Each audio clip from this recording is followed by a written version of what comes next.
और पूरे ब्रह्मांड में घूमते रहे। लेकिन एक आदत और उनको सबको पता है। बोले महाराज, जिस घर में कभी झगड़े न होते हो, अगर नारद जी पहुंच जाए तो उस घर में झगड़े शुरू हो जाते हैं। हाँ, और साथ में ये भी, जिस घर में चाहे बहुत झगड़े होते हो, अगर नारद जी पहुंच जाएंगे तो हमेशा के लिए झगड़े बंद हो जाएंगे। यानी अगर कोई लड़ाना और समझाना सीखे तो नारद जी से सीखे।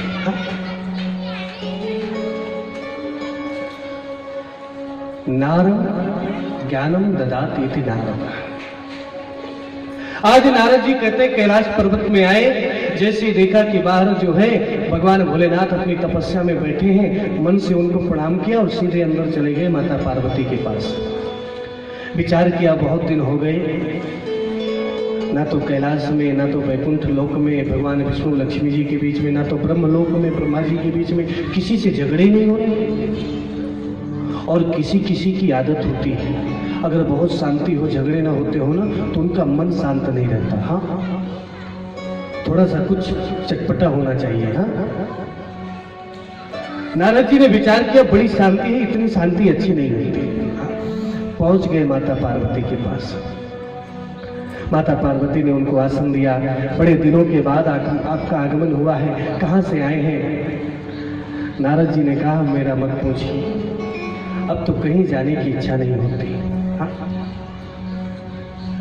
कहीं हर जगह झगड़े, हर जगह कलह, पति पत्नी में झगड़े होते हैं, पिता पुत्र में झगड़े होते हैं। इतने झगड़े देख करके मन तो अशांत हो गया। माता पार्वती ने कहा, हाँ होते होंगे, लेकिन भगवान भोलेनाथ और हम इतने प्रेम से रहते हैं कि कोई भी कार्य करते हैं भगवान भोलेनाथ मुझसे जरूर बताते हैं। हाँ। यहां तक कि दिन भर में जो तपस्या करते हैं ना, और जो झांकी उनको अंदर देखते हैं राम जी की, कृष्ण जी की, उस झांकी का वर्णन मेरे सामने आकर के करते हैं। हाँ, और इतना ही नहीं, वो वर्णन तो करेंगे, जितनी कथा है हर कथा मुझे सुनाएंगे। और कहीं भी जाते हैं, कोई भी मंत्र जप करते हैं तो सब कुछ मुझसे बताते हैं। नारद जी ने कहा, इतना प्रेम करते? बोले हाँ। बोले तब तो जरूर बताई होगी कि जो गले में जो मुंडों की माला पहनते हैं ना, वो किसकी पहनते हैं? आखिर वो जो मुंड है, वो जो सिर है, वो किसके हैं? ये तो जरूर बताई होगी। माता पार्वती जी ने कहा, प्रेम तो करते हैं पर आज तक ये नहीं बताया। बोले तब तो हम समझ गए कि कितना प्रेम करते हैं, चलते हैं। और नारद जी ने बीड़ा ली, नारायण नारायण करते हुए निकले। और जैसे ही निकल करके गए तो शिव जी को प्रणाम किया मन से। बोले माता पार्वती ने आपको याद किया है। हाँ, शिव जी ने कहा, अब आप गए थे तो जरूर याद करेंगे। हाँ, आज माता पार्वती रुष्ट हो गई। सब कुछ बताया, लेकिन गले में जो मुंडों की माला पहनते हैं इसके विषय में आज तक नहीं बताया। अब तो जैसे ही भगवान भोलेनाथ प्रवेश किए, आज देखा कि माता पार्वती भयंकर रुष्ट है। हाँ, बात नहीं करना, कुछ बोलना नहीं, टेढ़ा मुंह करके देखना, आंखें टेढ़ी करके देखना। हाँ, जब माताएं नाराज होती है ना, तब स्वरूप को देखो। हाँ, तब तो ऐसा लगता है बात 1-2 घंटे बात करो, पहले स्वरूप ही देख लो। हाँ, इतना क्रोध अंदर होगा भी नहीं तो भी बाहर से बहुत क्रोध दिखाते हैं। हाँ, भगवान भोलेनाथ तो पूरा समझते हैं। थोड़ा मनाने का प्रयास किया, बोले बिल्कुल नहीं, आप मुझसे कुछ भी नहीं बताते। बोले ऐसा तो कुछ है ही नहीं, जो कुछ भी मेरे जीवन में मैंने तो सब कुछ आपको बताया। बोले आखिरकार ये बताइए कि ये आपके गले में जो मुंडों की माला है, मुंड किसके हैं? बस इतनी छोटी सी बात। अरे ये जो मुंड है ना, ये जो सिर, ये भी एक प्रेम की पहचान है। जब तुम इस शरीर को छोड़ती हो, दूसरा शरीर तुम्हें मिलता है। इसके पहले तुम सती थी, सती के बाद पार्वती, उसके पहले न जाने कितने स्वरूप तुमने धारण किया। तो जब तुम उस शरीर को छोड़ती हो तो तो मैं वो सर जो है तुम्हारा सर इस माले में पिरो लेता हूँ, और जितने इसमें सर है ना, समझ लो तुमने उतने स्वरूप छोड़ करके दूसरा स्वरूप धारण किया। माता पार्वती बोली तब तो तुम और ज्यादा, हाँ, और ज्यादा माता पार्वती नाराज हो गई। बिल्कुल, आखिरकार अगर तुम इतना प्रेम करते हो तो मुझे मरना पड़ता है, लेकिन आप नहीं मरना। आपने ऐसी कौन सी दवा पी ली है कि जो आप नहीं मरते और मुझे मरना पड़ता है? आज कहते हैं भगवान भोलेनाथ ने कहा, मैंने ऐसी कथा सुनी है, श्रीमद् भागवत महापुराण रूपी अमर कथा मैंने सुनी है, और उस अमर कथा के कारण जो भी भक्ति के साथ इस अमर कथा को सुनता है वो बिल्कुल उसका आवागमन बिल्कुल बंद हो जाता है। हाँ, माता पार्वती ने कहा तब तो मुझे भी ये अमर कथा सुनी। हाँ, आज भगवान भोलेनाथ ने विचार किया कि अब मुझे अमर कथा सुनानी होगी, तो आज पूरे उस कैलाश पर्वत को जो है, जितने जीव जंतु हैं, अपने त्रिशूल को आदेश दिया सबको जो है इस कैलाश पर्वत से बाहर कर दो। सभी जो है कैलाश पर्वत से बाहर हो गए, और जिस स्थान पर भगवान भोलेनाथ बैठ करके सामने माता पार्वती को बिठा करके श्रीमद् भागवत महापुराण की कथा प्रारंभ किए, उसी के पीछे वो टूटा हुआ अंडा सुखदेव जी महाराज का पड़ा। त्रिशूल ने सोचा कि ये तो हाँ, कि इसमें तो कोई जीव है नहीं, उसकी तरफ ध्यान भी नहीं दिया। और आज भगवान भोलेनाथ माता पार्वती को श्रीमद् भागवत महापुराण रूपी अमर कथा सुनाने लगे। लेकिन कथा ऐसी नहीं। भगवान भोलेनाथ बोले कि मैं आंख बंद करके कथा सुनाऊंगा, और तुम्हें बड़े ध्यान से कथा सुननी है, और मुझे मालूम कैसे चलेगा कि तुम ध्यान से सुन रही हो कि नहीं। हाँ, आजकल के वक्ता तो आंख खोल के सुनाते हैं तो सबको देख लेते हैं किसका ध्यान है किसका नहीं है। अगर आंख बंद करके सुनाएंगे, सामने वाले सो जाए तो पता कैसे चलेगा।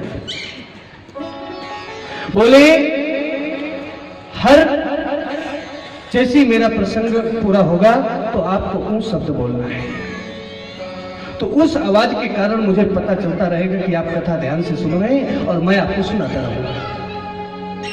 अब भगवान भोलेनाथ ने कथा प्रारंभ कर दी। पहले दिन की जैसी कथा संपूर्ण हुई, सुखदेव जी महाराज का उस अंडे में जो है जीव प्रकट हो गया, पूर्ण तरीके से सब हो गया। दूसरे दिन की कथा हुई, वो अंडा फूट करके सुखदेव जी महाराज बाहर निकल आए। तीसरे दिन की कथा हुई, पूर्ण तरीके से स्वस्थ हो गए। चौथे दिन की कथा हुई, बड़े प्रेम से कथा सुनने लगे। पांचवें दिन की कथा जो है भगवान भोलेनाथ सुना रहे हैं, और पांचवें दिन की जब उद्धव प्रसंग पर पहुंचे भगवान भोलेनाथ कि आज उद्धव जी महाराज भगवान कृष्ण से कहते हैं कि हे प्रभु, जब आप नहीं रहेंगे तो ये धर्म किसके भरोसे रहेगा। जैसे ये प्रश्न किया, और पांचवें दिन उसी समय माता पार्वती को नींद आ गई, और जैसे ही माता पार्वती को नींद आ गई, वो बोलना बंद हो गया। सुखदेव जी महाराज पीछे बैठे हैं, विचार किया माता पार्वती सो गई, अगर ये बार बार उन शब्द नहीं बोलेंगी तो भगवान भोलेनाथ समझ जाएंगे और कथा बंद हो जाएगी और मैं कथा पूरी नहीं सुन पाऊंगा। तो सुखदेव जी महाराज पीछे से माता पार्वती की आवाज में उन शब्द बोलने लगे। छठवें दिन की कथा पूरी हुई, सातवें दिन की कथा पूरी हुई, और जैसे ही भगवान भोलेनाथ ने जोर से जयकारा लगाया, बोलिए वृंदावन बिहारी लाल की जय हो, जैसे जयकारा लगा माता पार्वती की नींद खुल गई। माता पार्वती ने कहा हो गई कथा। उद्धव जी महाराज से फिर भगवान कृष्ण ने क्या कहा? बोले ये तो पांचवें दिन की कथा। बोले हाँ, मुझे नींद आ गई थी, मैं सो गई थी। शिव जी ने विचार किया, जब तुम्हें नींद आ गई थी तो ये बीच में उस शब्द कौन बोल रहा था? पीछे मुड़ करके देखा तो सुखदेव जी महाराज बैठे हैं। अब तो शिव जी को क्रोध आ गया। क्रोध इसलिए नहीं आया कि तुमने श्रीमद् भागवत महापुराण की कथा सुनी, क्रोध इसलिए आया कि तुमने श्रीमद् भागवत महापुराण का उल्लंघन किया। कभी भी श्रीमद् भागवत महापुराण की कथा सुनने के भी नियम है। कभी भी वक्ता के पीछे से कथा नहीं सुननी चाहिए, सामने बैठ करके कथा सुननी चाहिए। कभी भी प्रमादवश भागवत महापुराण की कथा नहीं सुननी चाहिए। कभी भी अहंकारवश भागवत महापुराण की कथा नहीं सुननी चाहिए। कभी भी अपने बुद्धि का प्रयोग करके कथा नहीं सुननी चाहिए। पूर्ण भक्ति और श्रद्धा के साथ कि जो व्यास जी महाराज कथा सुना रहे हैं वो पूर्ण कथा, उस कथा को ध्यान से सुनना चाहिए। इधर उधर ध्यान न जाए, एकाग्र मन से कथा सुने, ये कथा के नियम है। आज सुखदेव जी महाराज ने ध्यान से तो कथा सुनी, लेकिन पीछे बैठ करके कथा सुन करके जो कथा का उल्लंघन किया उसका दंड देने के लिए कहते आज शिव जी ने अपना त्रिशूल छोड़ दिया, इसको मार दो। आज सुखदेव जी महाराज वहां से उड़ करके तुरंत उड़ पड़े और वो हिमालय पर्वत से उड़ते उड़ते वही बद्री आश्रम के पास आए और वहां पर जो है व्यास जी महाराज का आश्रम है, समाप्रास नामक आश्रम। वहां पर उनकी पत्नी बिटका देवी बैठी है और जैसे ही सुखदेव जी महाराज उड़ते हुए आए उसी समय कहते हैं व्यास जी महाराज की जो पत्नी है बिटका देवी, उनको जम्हाई आई और जैसी जम्हाई आई सुखदेव जी महाराज उनके अंदर पेट के अंदर चले गए और जैसी जम्हाई पूरी हुई मुंह बंद कर लिया, सुखदेव जी महाराज अंदर पेट में पहुंच गए। त्रिशूल इधर उधर घुमा और घूम करके चला गया, कहीं मिले ही नहीं। अब तो कहते हैं कुछ समय बाद उनको एहसास होने लगा कि मेरे गर्भ में कोई शिशु है। एक वर्ष व्यतीत हुआ, दूसरा वर्ष व्यतीत हुआ, तीसरा वर्ष व्यतीत हुआ, जैसे ही 5वां वर्ष आया तो क्या सुनते हैं कि उस गर्भस्थ शिशु के अंदर से ही वेद मंत्र का उच्चारण सुनाई दे रहा है। उस गर्भस्थ शिशु के अंदर से ही भगवान की कथा सुनाई दे रही है। सुखदेव जी महाराज को जो सर्वप्रथम कहते हैं ना कि व्यास जी ने कथा सुनाई, व्यास जी ने कथा सुनाई, लेकिन गर्भ के पहले से भी उन्होंने अमर कथा भागवत शिव जी के द्वारा सुनाई। अब तो कहते हैं 5 वर्ष व्यतीत हो गए, 6 वर्ष व्यतीत हो गए, 12 वर्ष तक जो है अंदर ही रहे। अब तो माता जी घबराने लगी, व्यास जी महाराज से कहा ये पता नहीं कौन है, अंदर से वेद मंत्र सुनाई दे रहे हैं, बाहर निकल नहीं रहा। व्यास जी महाराज ने बाहर से प्रार्थना की कि आप कौन है, गर्भ से बाहर निकलो।